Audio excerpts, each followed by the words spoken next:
SIR विशेष गहन पुनरीक्षण अभियान पर विधायक के आरोपों का पलटवार। स्थानीय नेताओं ने प्रेस वार्ता कर दर्ज कराई आपत्ति। विशेष गहन निरीक्षण एसआईआर प्रक्रिया को लेकर खटीमा में राजनीतिक हलचल तेज हो गई है। स्थानीय भाजपा नेताओं, जनप्रतिनिधियों ने विधायक खटीमा के रवैये और उनके द्वारा लगाए जा रहे आरोपों पर प्रेस वार्ता कर कड़ा ऐतराज जताया है। उनका कहना है कि माननीय चुनाव आयोग द्वारा 10 वर्षों में मतदाता सूची को शुद्ध और सटीक बनाया जा रहा है।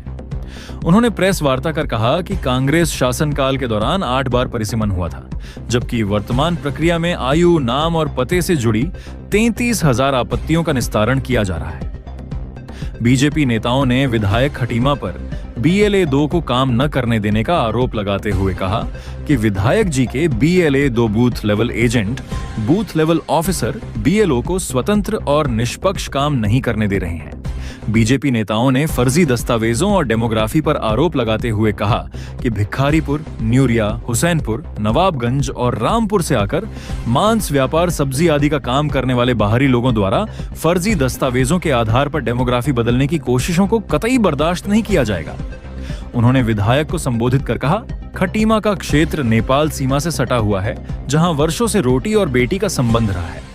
यहाँ निवास करने वाले राणा समाज, चंद, देवपा, थापा, बम, शाही, राजपूत आदि समाजों के विवाह संबंधों और उनकी चिंताओं पर ध्यान देने की बात खटीमा विधायक को करनी चाहिए। बीजेपी नेताओं द्वारा प्रेस वार्ता में आरोप लगाया गया कि विधायक जी लोगों को डरा धमका रहे हैं और घर पर धरना देने जैसी धमकियां दे रहे हैं। खटीमा से सलीम की रिपोर्ट।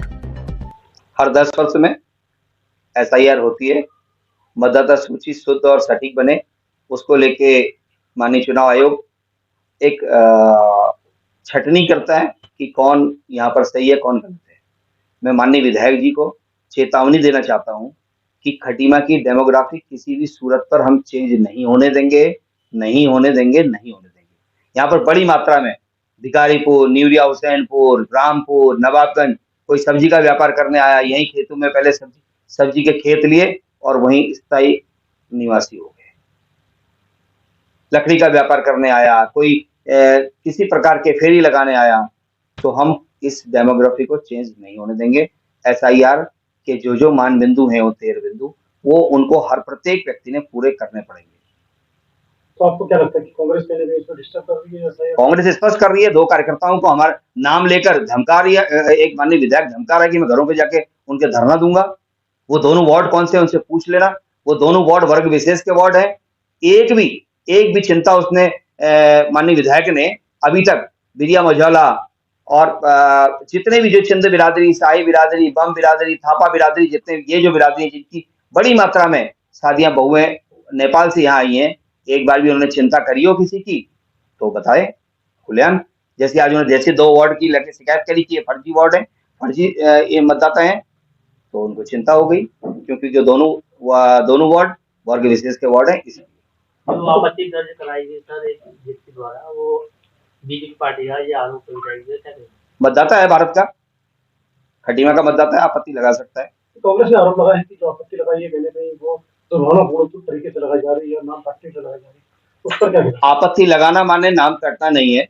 अगर उनके दस्तावेज सही हैं तो अभी उनकी वो लोग बैठेंगे और वहां पर अपने दस्तावेज पेश करें, उनका नाम सूची में दर्ज हो जाएगा। डर किस बात का है? डर इसी बात का है क्योंकि चोर है ना, चिल्लाएंगे, नाम कटेंगे तो नाम कटेंगे तो अभी नहीं चिल्लाएंगे तो कैसे पता कैसे चलेगा लोगों को? तो SIR को लेकर भी तमाम जो नोटिस जारी हुए बड़ी संख्या में, उसको लेकर भाजपा क्या कर रही है? जो पैनिक लोग हो रहे हैं या जो नेपाल की हो रहे हैं, जो अधिकतर संख्या में यहाँ पर है, उनको लेकर भाजपा क्या कर रही है? हर गांव में BLA 2 हमारा काम कर रहा है। हमारा कार्यकर्ता उनके एड्रेस को लेके जो नोटिस जारी हुए, नोटिस मतदाता सूची से नाम हटाने के लिए नहीं हुए, उनका एड्रेस चेंज हो गया। जो पहले का एड्रेस था वो दूसरा था, आज का एड्रेस दूसरा है।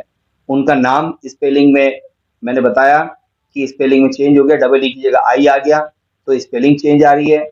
उनकी उम्र चेंज है, तो इसको लेके नोटिस जारी हुए हैं। उसके दस्तावेज हमारे कार्यकर्ता लगे हुए हैं और मैं तो कांग्रेस से आह्वान करूंगा कि अपने कार्यकर्ताओं को इस काम में लगाए। तो माना जाए कि जो जेन्युइन मतदाता है उनका नाम कहीं ना कहीं भाजपा नहीं कटने देगी, उनको सहायता करेगी।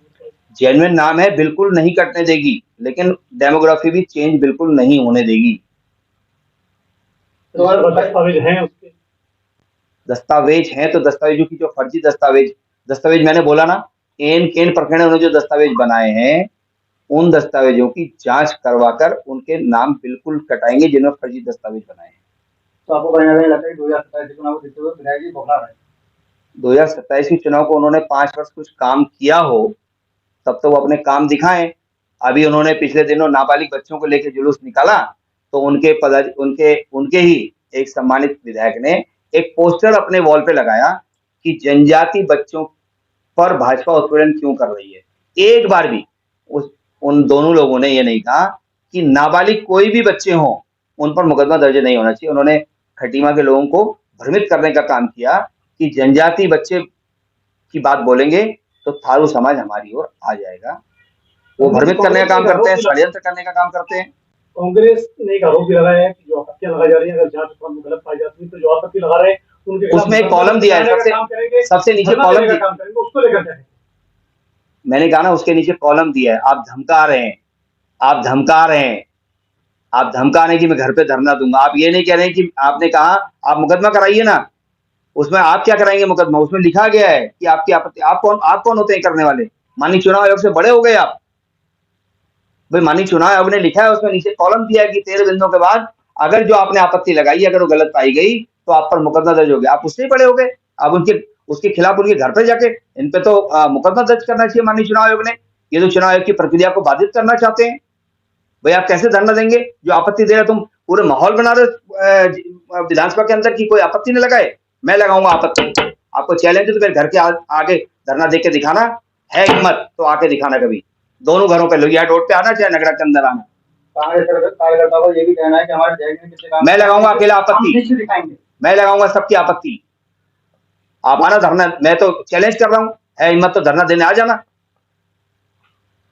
तो आई थी ना, महिला आई थी धरना देने अभी, जब आपने बच्चों को लेकर जुलूस निकाला तो आपके कार्यकर्ताओं ने कैसा उनके साथ दुराचार, कैसे बदतमीजी की है गांव के अंदर। बहनें आई थी, माएं आई थी चिल्लाती हुई रोडों पे। तो आपका चैलेंज विधायक जी को डायरेक्ट है? बिल्कुल चैलेंज है विधायक जी को। रणदीप पोखरिया आपत्ति लगाएगा, आपके अंदर हिम्मत है तो मेरे घर के आगे आके धरना देना विधायक जी को, खटीमा विधायक को। Thank you. SIR की जो चुनाव आयोग की जो प्रक्रिया चल रही है उसमें बहुत सारे लोगों को नोटिस आए हैं। तो उसमें नोटिस आए हैं, अब मैं देख रहा हूँ माननीय विधायक जी आज खाली 2 वार्डों को लेके वहाँ पर हमारे जाके प्रशासन का, हमारे SDM साहब का घेराव कर रहे हैं और सिर्फ 2 ही एक ही समुदाय की चिंता कर रहे हैं, उनको चिंता है। जबकि यहाँ पर बहुत बड़ी संख्या में थारू जनजाति के लोग भी रहते हैं और हमारा पास में ही हमारा नेपाल है, नेपाल से हमारी रोटी बेटी का साथ है और बहुत सारी हमारे बहुएं यहाँ पर आई हुई हैं, उनके यहाँ भी नोटिस आए हैं, मगर उनके लिए एक दिन भी नहीं गए ये कि इनका भी हम चिंता कर लें, तो उनकी भी चिंता नहीं कर रहे हैं। और SIR पहले भी हुए हैं कांग्रेस के समय में, तो आज भारतीय जनता पार्टी के समय हो रहा है तो सभी को पता है। पहले गुप्त तरीके से हो जाते थे।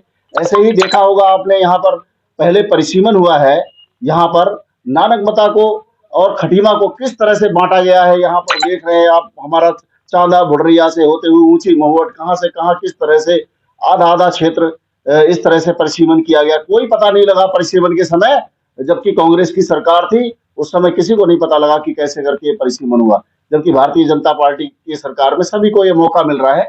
और SIR की प्रक्रिया, हमारे थारू लोगों के पास भी बहुत सारे नोटिस आए हैं, लगातार अपने साक्ष्य दे रहे हैं और नाम जुड़ने की प्रक्रिया चल रही है। आपको लगता है कि 2027 को लेकर भारी राजनीति चल रही है SIR?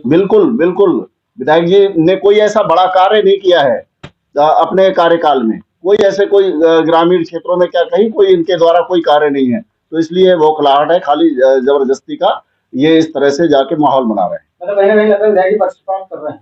बिल्कुल पक्षपात कर रहे हैं। किसी अन्य एक ही वर्ग विशेष की खाली चिंता कर रहे हैं उन्हें, और किसी की चिंता नहीं है।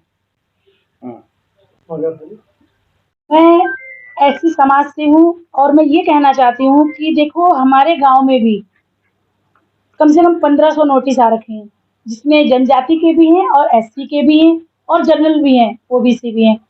कहने का मतलब है कि देखो, SC की तो कहीं पर भी सुनवाई नहीं है, ये सबको मालूम है। यहाँ पर SC को लेकर आप देख लो कि SC की कहाँ पर सुनवाई? SIR में तो उनका कौन माई बाप है भाई? उनके लिए भी तो आवाज उठानी चाहिए।